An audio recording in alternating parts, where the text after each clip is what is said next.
So, so again, I am not a subject matter expert. I'm just old, and I believe it or not, and I started thinking about my history, and I got interested in organic gardening in high school.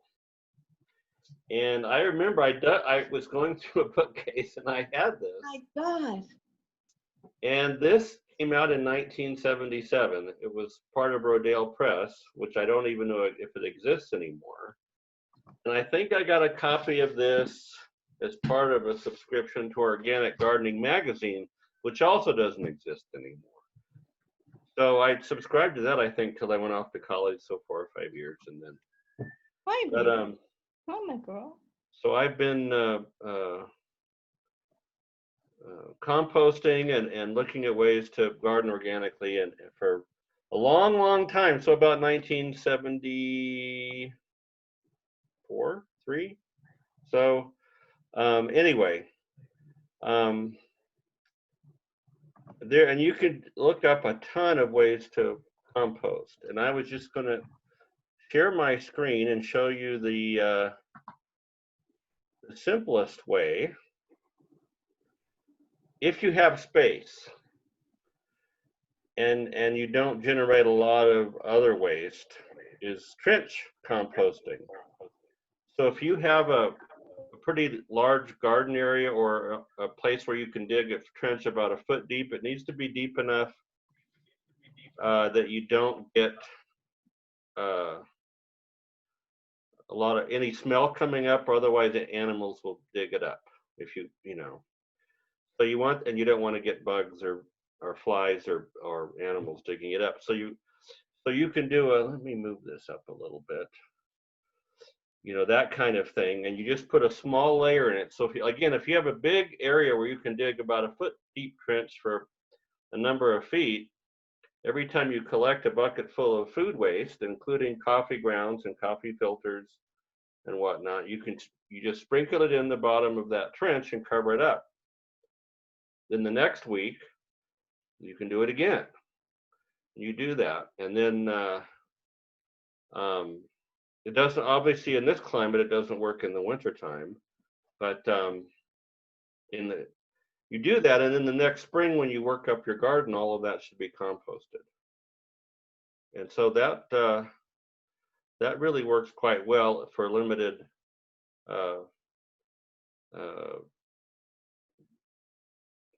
production of material to compost. And again, if you have space for that to do, and I don't. We did when I was a teenager, because we lived out in the country on a farm, and then we had a huge garden about 50 feet wide and 150 feet long. So there was a lot of space. Roger, are you taking questions as you go or periodically? Yes. So if anybody has a question, please let me know.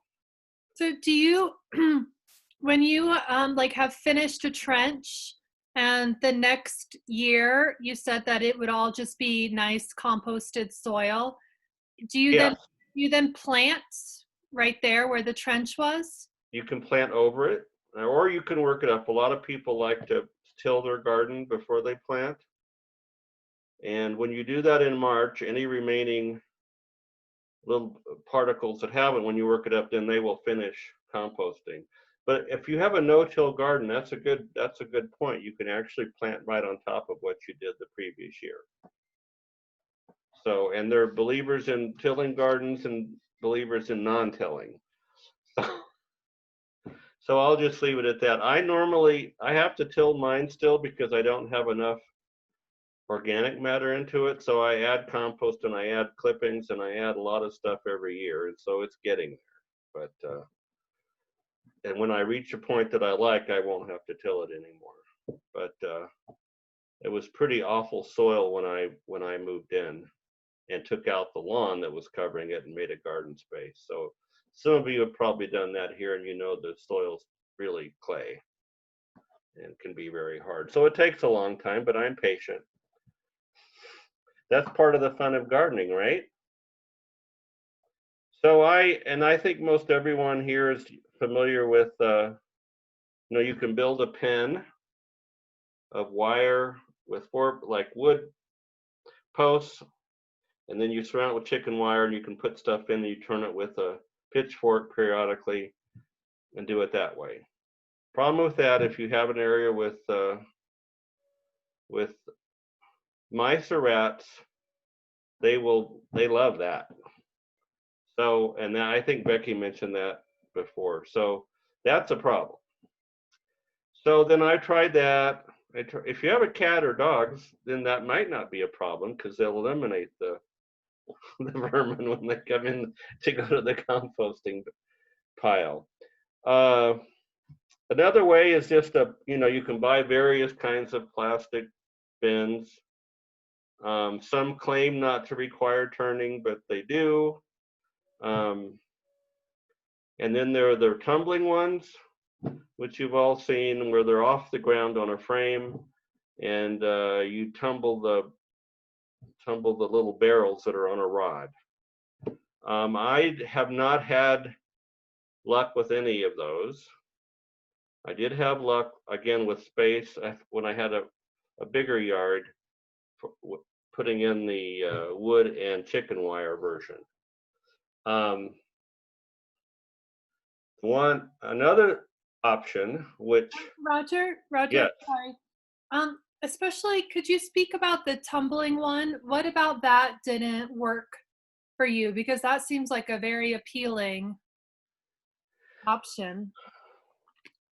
And some people, they seem to work. I don't know. Mine didn't. The weather here kind of ruined the plastic of the barrels and the whole thing in about, I don't know, 4 years, it just kind of started falling apart. Gotcha. And I thought, well, this thing cost, $100 and something.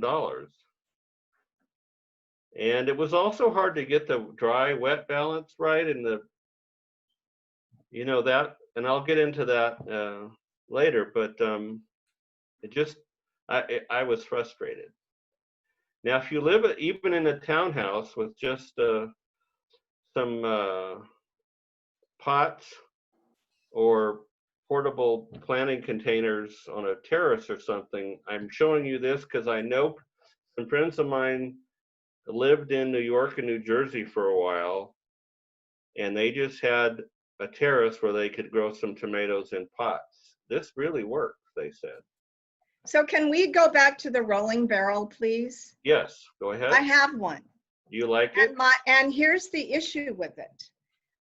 When you're composting, you throw things in, and there needs to be a period of time for things to cook, basically. But if you keep throwing new things in and turning it around and throwing new things in and turning it around, nothing happens. Right, you don't want to. So the instructions that come with them will tell you how often to do it, and at least so you have to have 2 of them, basically. One, yes. And then another one that you can be working on, and then yeah. So you should have a double one.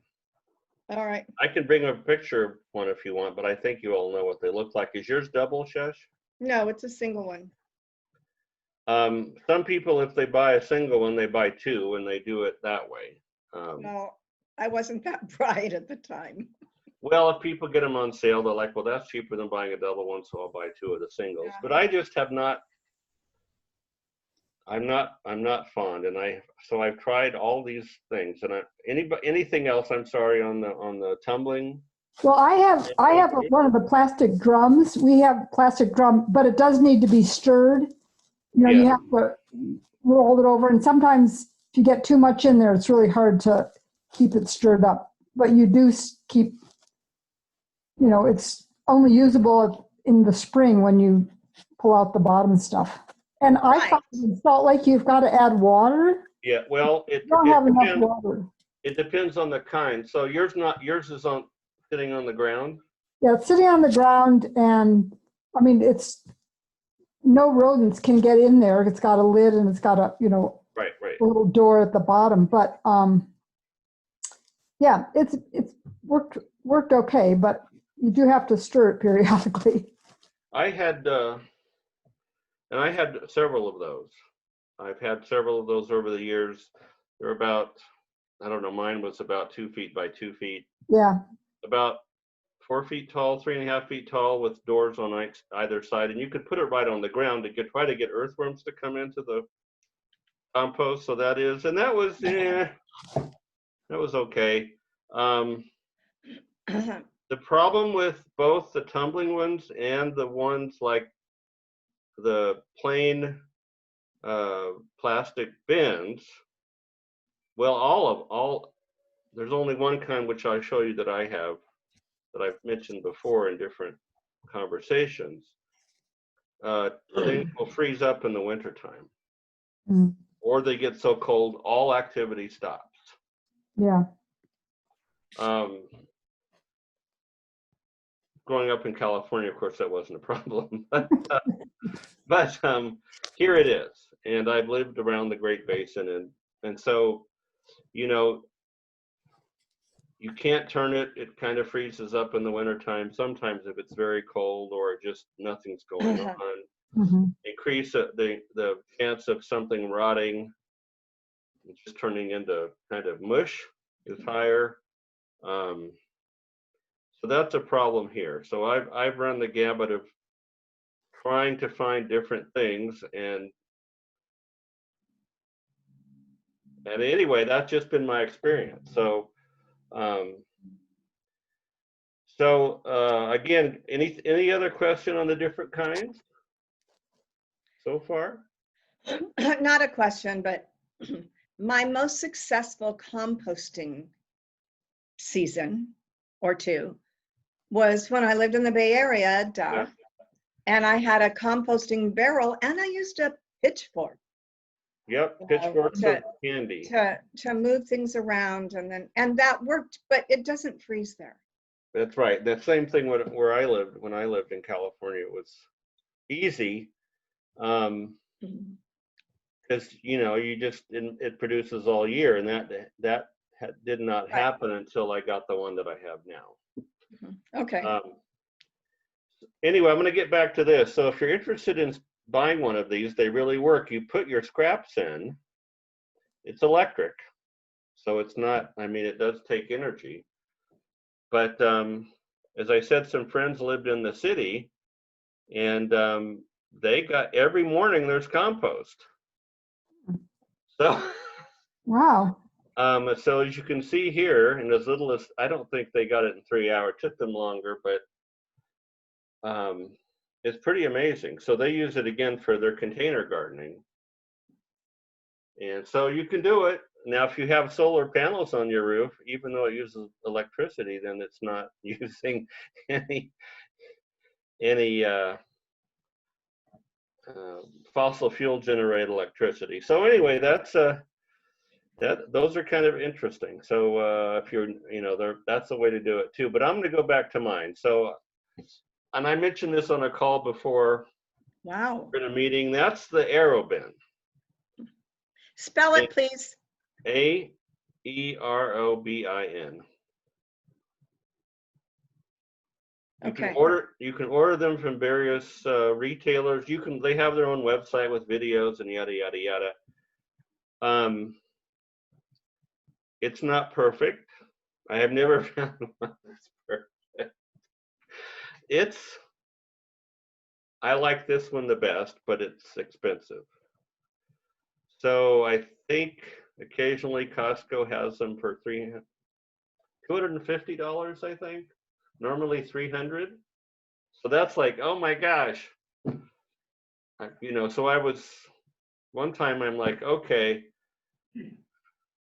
this is going to be a birthday present. This was like 4 years ago. I've had this a while now. So,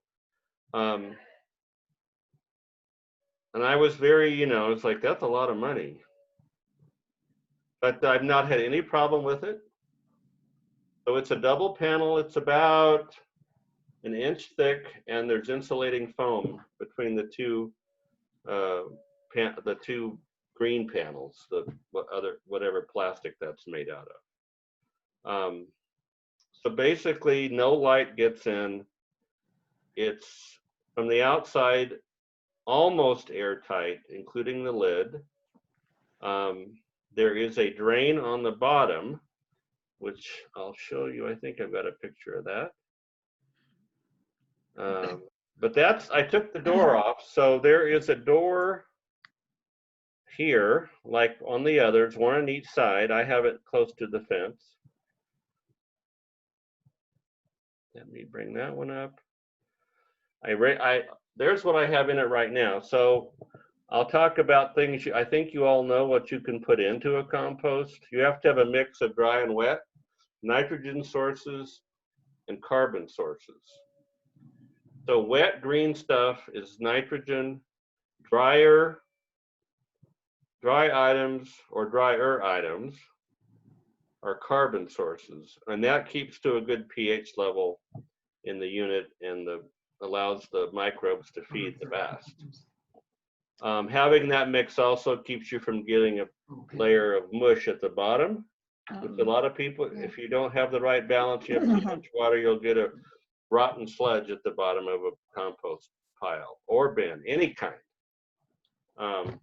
Or you'll get clumps of it in a rotating bin, and I've done that before. Please define nitro wet green and dry carbon sources. My husband is standing here asking me. So this kind of stuff, which is, those are radish leaves basically, and lettuce trimmings, those are nitrogen sources. Coffee grounds, coffee filters, paper, shredded paper.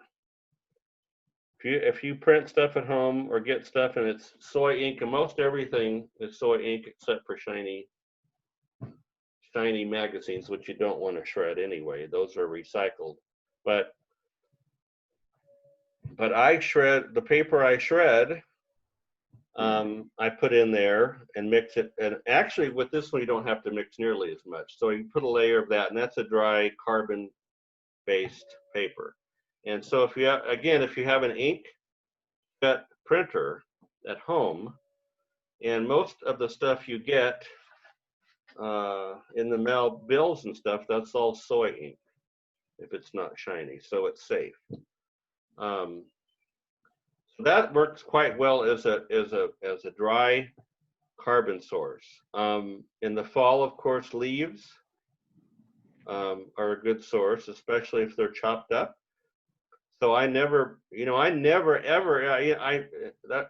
do an aside here about people raking up their leaves and putting them in plastic bags. What a horrible thing to do. Two of my kids have chickens, and a lot of the stuff you put in a composter, you feed to the chickens. Yes. That's very simple, and you get eggs too. You say you have, so my neighbor has chickens, and if I have too much green waste, like lawn clippings, I feed the girls. And they love it. So, but I put a lot of clippings on my garden to preserve water. I don't have to water so much once things are up and running. So there's a myriad of ways to use stuff, but in the fall, try to use as much as your leaves as possible. Mow them up, chop them up, put some in the composter, put some on your beds, flower beds and shrub beds. And by the spring, they'll all be gone on the beds anyway, because it's just wonderful stuff. Don't bag them unless you've got 5,000 trees.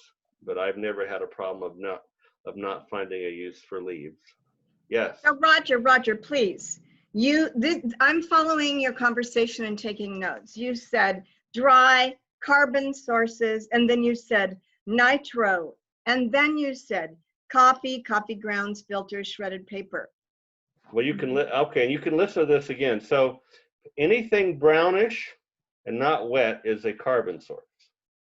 Okay. Anything. Okay. Anything green, or there's a whole radish. Anything alive like that is a nitrogen source. Stuff that's dried out, including paper, which is dried wood, is a carbon source. All righty. And dried grass is a carbon source. And the trick is to not have too much of either. Now, things do dry out as they go, so there's some older stuff in here that was green. It's just old. now. That was green grass I put in as a nitrogen source, and it's dried out and turned brown, so it's sort of switched over to turning into compost. I emptied this all out. I emptied the whole thing out in March, and so this is just starting over again. So, and there's an eggshell. So eggshells do provide calcium. They're fine to put in. Chicken manure. So if you rake out, Dick, did you say you had chickens, or a neighbor, or who did you say had chickens? Kids. Dick, you said your kids had chickens? Dick, I don't think he hears. Yes, Okay. you said your Two of the children four. had chickens? two of the 4 have chickens. Okay. So when you rake out the chicken coop area or chicken run, that's a great source of nitrogen to put into, because manure has nitrogen in it, and put some in there, and that's not too much, but some. And when you buy a bin, they'll usually tell you, like, do this, don't do that. There's some pretty basic stuff. So are eggshells Eggshells are good. nitro or they're carbon? It's actually a source of minerals, so calcium. What? So it's more of a mineral source. It's a calcium source which plants need. All right.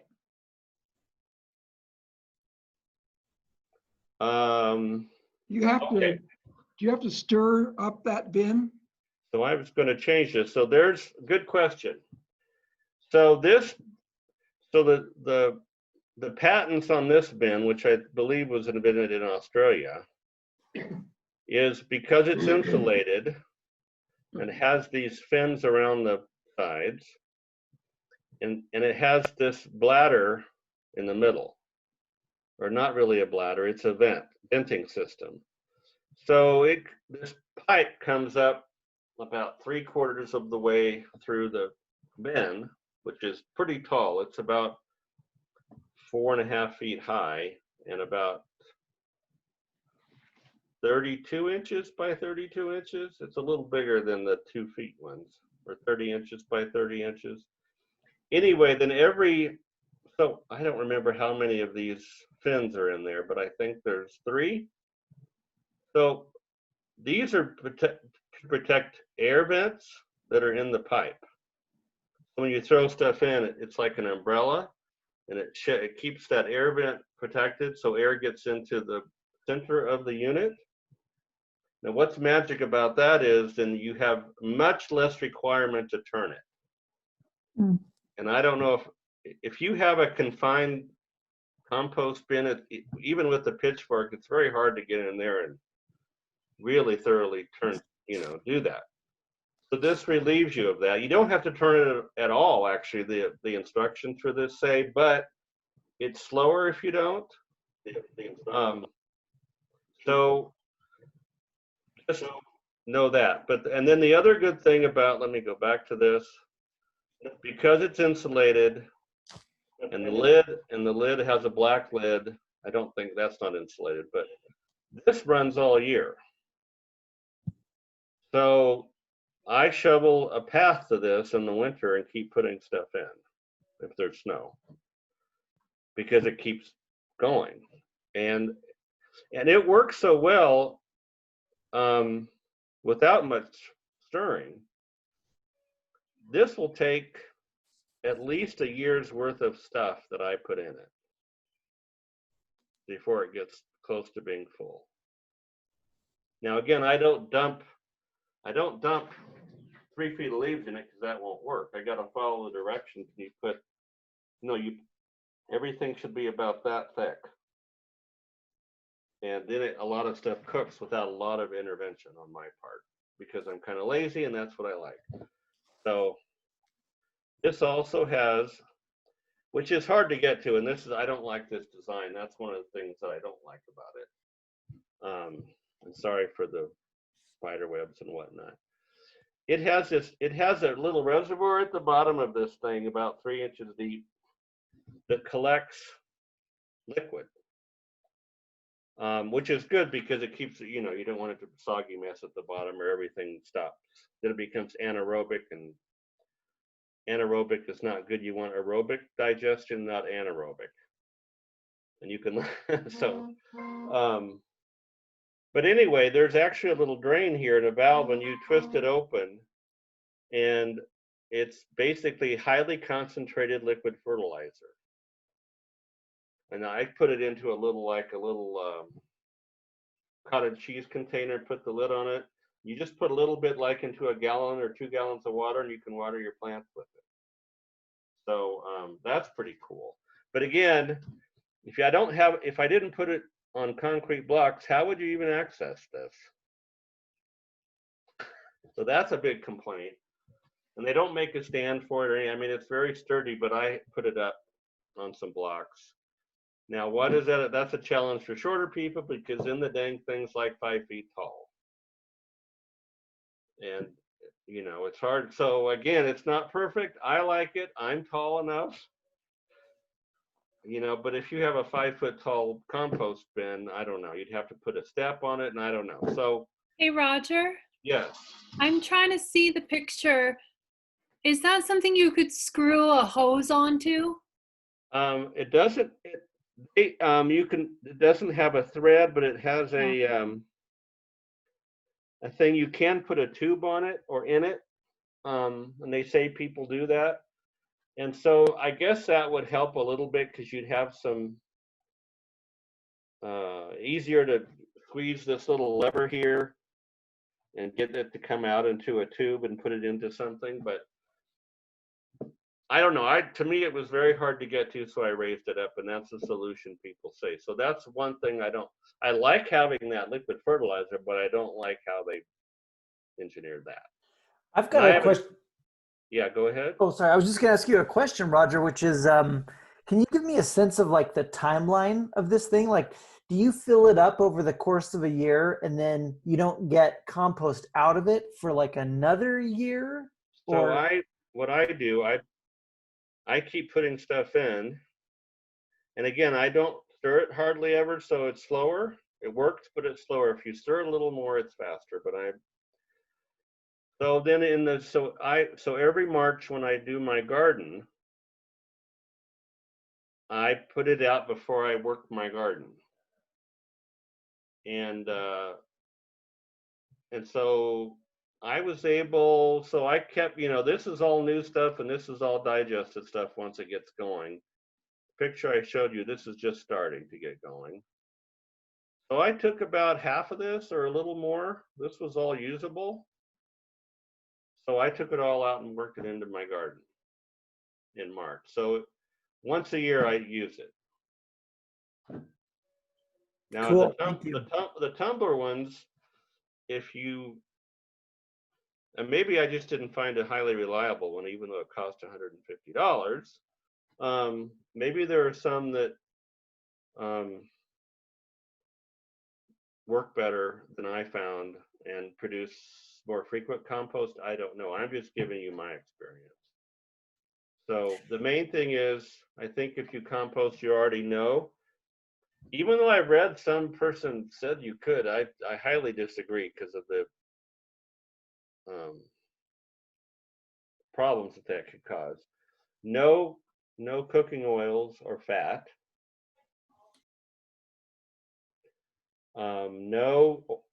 Citrus peels are really hard to digest in a compost bin.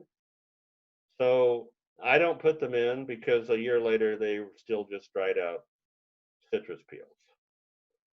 Banana peels are kind of eh. So tropical fruits are a pain in the butt if they're thick-skinned. What some people do is put them in they dig a hole. They don't do trenching, they dig a hole and put them in there, and that sometimes works a little bit better, or just put them in their green bin for the county to take away. But no bones, no mammal manure. Well, horse and cow's okay, some, but no dog or cat poop. Cat poop, you can get a disease, and dog poop is just gross and stinky and doesn't work very well. So, and you can overload stuff with nitrogen, and then the whole thing doesn't work either. So it's all about a balance.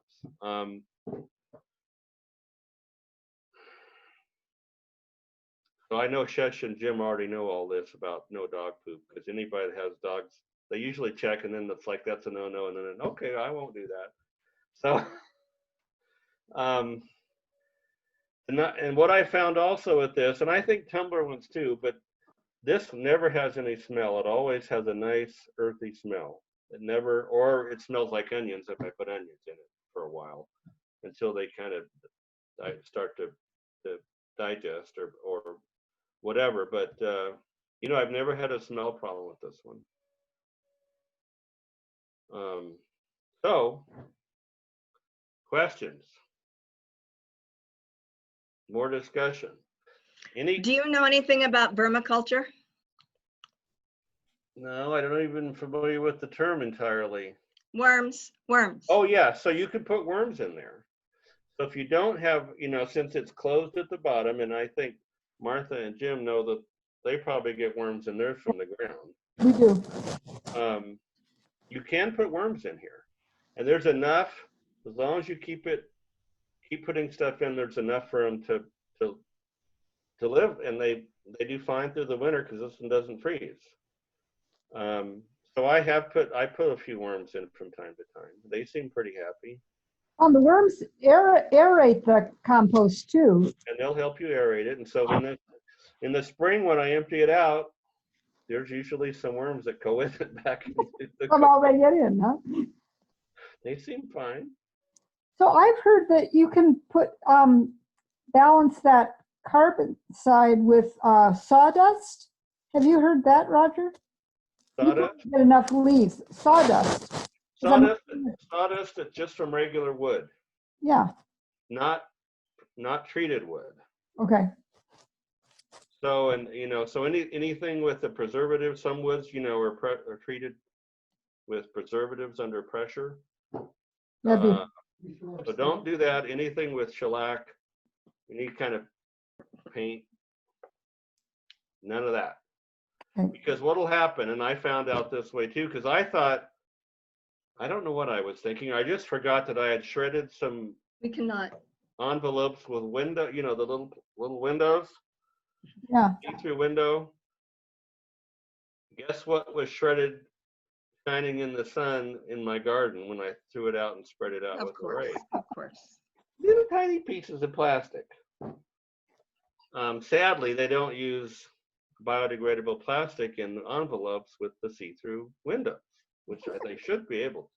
I mean, it used to be cellophane, and that did disappear, but now they use plastic. So, because back in the old days, cellophane, you know, is a wood-based product, and it degraded. So I don't shred those envelopes anymore. I just put them in the recycle bin, because there are ways to do that along with the shiny paper. They can put those in solutions to get that to break down better. What about brown paper bags from the grocery store? Yes, rip them up. Okay. You gotta, you know, if it doesn't work in a shredder, just tear them like that. Those are good. Those will all, you know, just go out there and take out your aggressions on a bag. Pretend it's a politician you don't like. I think. No, that's good. Just again, don't save up 50 paper bags and end up with that, because what'll happen is it'll get packed down and almost turn into an impervious layer in your bin or compost pile, and it won't. Then you're out of whack, and the microbes won't do anything with that. So put a few in. You know, if you have a lot of bags, you've got to use up for that. Put some other stuff in. Wait a week and put a couple more pieces in. So it's just so Shesha, you've been able to get how often are you able to get compost out of your tumbler? I don't. I have not done compost. I have not done compost since I moved here. Okay. The only compost I did was 2 years in Napa in the bin that I got a pitchfork. But you probably got twice a year there. Sure. I Yeah. think, you know, in Yeah, California. Yeah. yeah. Well, you know the weather there. It Yeah, was, so you can actually get some in the Just spring and the fall in California usually. yeah, sure. It's harder here, but boy, I'll tell you, between putting all the stuff in, you know, I put big yard trimmings in the green bin. I put kitchen waste and other small yard stuff in there as I feel I need it for balance. I try to follow the instructions, and my garbage bin, and I think all of you are probably the same that have, you know, the black bins. There's hardly anything in it every week. And so that makes me feel pretty good. I'm not contributing to the landfill problem.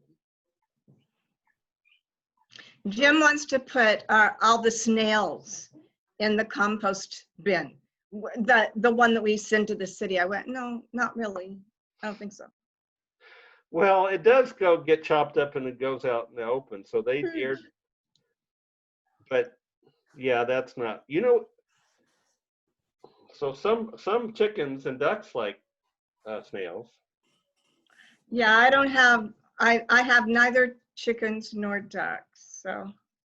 Or if you feed them cornmeal for a week, you can have escargot. Oh my God. No, really cute, Roger, really cute. Roger, how Yes. often, how do you store and collect your kitchen scraps in your kitchen, and how often do you take it out to the bin? And like keeping that bucket clean and not having fruit flies. How does that work? So since I'm cheap and not fancy, and my sister likes Folgers coffee. Yeah. She was giving me the plastic cans for Folgers coffee, and I was putting in there with the Bring lid. in the compost bin.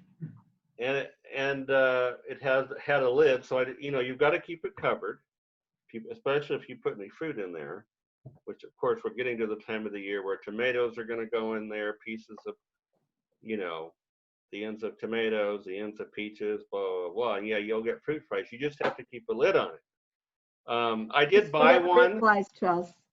So I bought one though I found on sale that was it's a silicon little countertop compost storage thing. And it, you know, I like the silicon idea because it's so durable and doesn't soak up any kind of, sort of like, you know, an aluminum or steel one won't either, but it's really durable, and you can just take it out and I dump it in. Did we buy this? Yeah, they hold about a gallon. Jim, so look at Chelsea. Jim, Chelsea. what is the plastic? What's the stuff hanging off the lid? I ordered it online, certified compostable waste bags that we put inside it. And I believe this is my second or third one of these, and I believe I bought them all at World Market.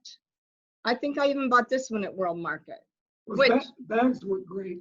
And the bags are really good because it makes a mess and it's hard to get it all out and get it all cleaned out. But you're not composting now, so I would not use those bags into a compost bin because they're biodegradable, but I think it's months.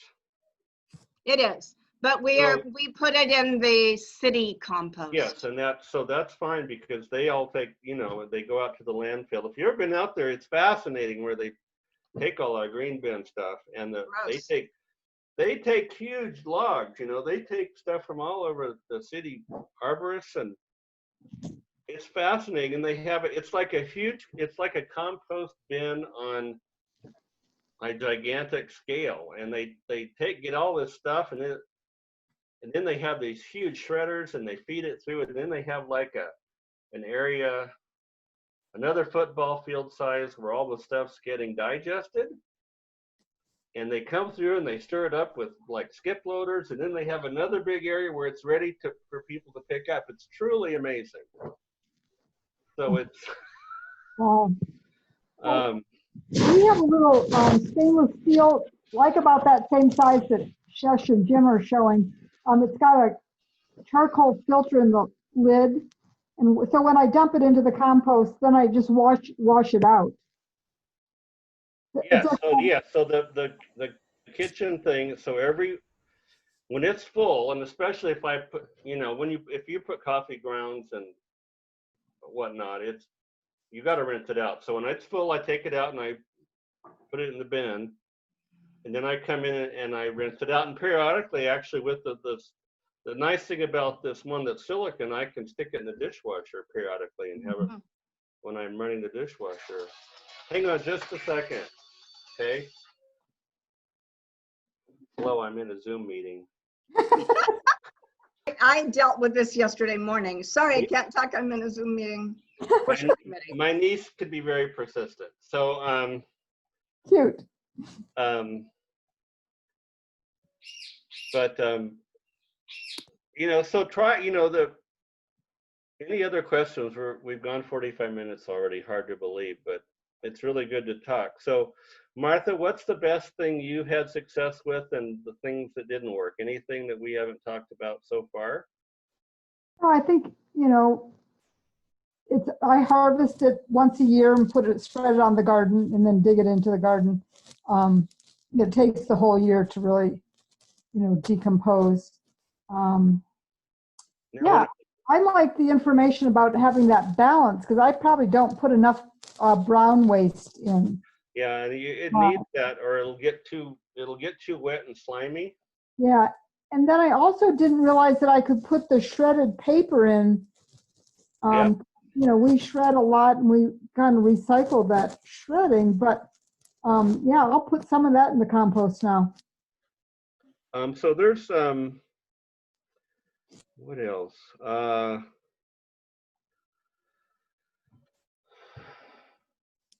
I think we've covered most everything. Any Chelsea, did you compost in California? Yeah, we did it in trenches, but on top of the ground. So okay. yeah, we'd lay down piles of sticks to create aeration. Then we would do all of our layers and then cover it with soil, cap it off. That reminds me. And then did you plant on top of that, or did you scoop it up and move it? And then we would move it. We'd move the pile over once in order to get the top to the bottom and the insides to the outside. And then we would move it over one more time as it was finishing, and just like fork it into the bed. Great. I've even heard of people who do raised bed gardening now. So they actually, if you save up a little bit, they'll dig little trenches in their raised beds and put stuff in and cover it back up while the plants are growing. And then at the fall, when all that's,